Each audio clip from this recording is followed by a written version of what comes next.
Ice cream తిన్న తర్వాత ఇలాంటి స్టిక్స్ అనేటివి వస్తూ ఉంటాయి కదండి. వాటితో ఒక మంచి డెకరేటివ్ పీస్ తయారు చేసి చూపిస్తానండి. ఒక కార్డ్బోర్డ్ తీసుకొని దాన్ని రౌండర్తో ఒక 8 సెంటీమీటర్ వరకు మార్క్ చేసుకొని దాన్ని వీడియోలో చూపించినట్టుగా రౌండ్ చేసేసుకోండి. తర్వాత ఒక 2 ఇంచెస్ ఎక్స్ట్రా అనమాట, అంటే 10 ఇంచెస్ వరకు ఒక రౌండ్ సర్కిల్గా గీసుకోవాలి. ఇది కట్ చేసుకోవాలి.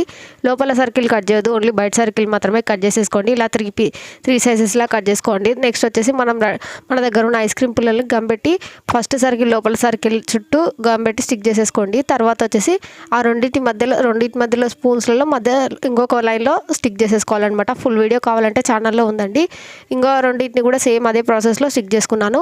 ఇంకా నెక్స్ట్ వచ్చేసి ఒక బ్లాక్ కలర్ పేపర్స్ ఉంటాయి కదా, అవి తీసుకొని చిన్న చిన్న స్ట్రిప్స్ లాగా కట్ చేసేసుకొని దాన్ని మళ్ళీ చిన్న చిన్న కట్స్ వీడియోలో చూపించినట్టుగా కట్ చేసేసుకొని ఆ మధ్యలో ఉన్న గ్యాప్లో ఈ కలర్ పేపర్స్ అనేటివి స్టిక్ చేసుకుంటున్నాను.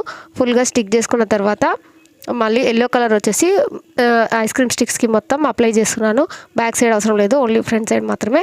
ఇలా రెడ్ కలర్తో ఫినిష్ ఇచ్చేసి డబుల్ టేప్ పెట్టి వాల్కి స్టిక్ చేసేసుకోండి. వేలు పెట్టి మనం వాల్ డెకర్స్ అని కొంటూ ఉంటాము. ఇలా కొనుక్కోండి, ఒకసారి ఇలా ట్రై చేయండి. నచ్చితే సబ్స్క్రైబ్.